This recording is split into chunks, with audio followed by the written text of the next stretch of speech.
अभी रिसेंटली में आप सब एक न्यूज़ सुन रहे होंगे। ओपन एआई ने जीपीटी 5.4 लॉन्च किया है और अभी फैब में उन्होंने कोडेक्स भी लॉन्च किया था। क्या एग्जैक्टली डिफरेंस होता है बिटवीन 5.4 में और कोडेक्स में? क्या मेजर डिफरेंसेस है? Different different GPT model launch हो रहे हैं, 5.1, 5.2, 5.3, 5.4।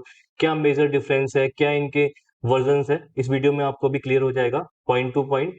तो सबसे पहले मैं स्टार्ट करता हूँ जीपीटी ओपन एआई मॉडल के बारे में। ये दो टाइप्स के होते हैं। पहला होता है general purpose model. General purpose model में क्या होता है?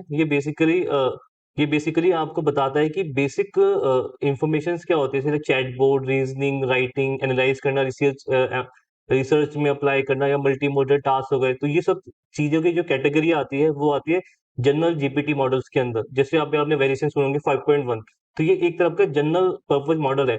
और सेकंड वेरिएशन आता है स्पेशलाइजेशन मॉडल्स। इसमें क्या हो गया, जो एक पर्टिकुलर टास्क के स्पेसिफिक हमने डिजाइन करे होते हैं, जैसे कोडेक्स मॉडल हो गए।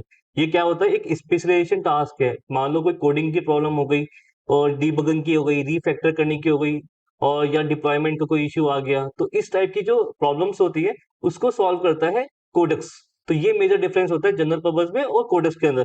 अगर मैं आपको एक हायरार्किकल वे में बात करूं, तो जीपीटी 5.1, 5.2, 5.3, 5.4 किसके अंदर आता है? ये अंदर आता है जनरल पर्पस मॉडल के अंदर, जो कि ऐसे लॉन्च हो जाता है कि जो रीजनिंग काइंड ऑफ टास्क के लिए होते हैं। अगर मैं एक स्पेसिफिक कोडिंग के लिए बात करूं, तो 5.1 कोडेक्स, 5.2 कोडेक्स, 5.3 कोडेक्स, ये कोडिंग स्पेसिफिक टास्क के लिए लॉन्च करा गया है। अगर मैं आपको एग्जांपल वे से समझाऊं कि क्या होता है, मान लो कि मैंने जीपीटी 5.2 मॉडल को उठा लिया, तो ये क्या बताएगा, ये इसके अंदर क्या क्या कैपेबिलिटीज होगी? ये मशीन लर्निंग की कैपेबिलिटीज होगी, समराइजेशन करने की कैपेबिलिटीज होगी, या जनरेट टेक्स्ट की होगी, या बेसिक कोडिंग हेल्प करनी हो।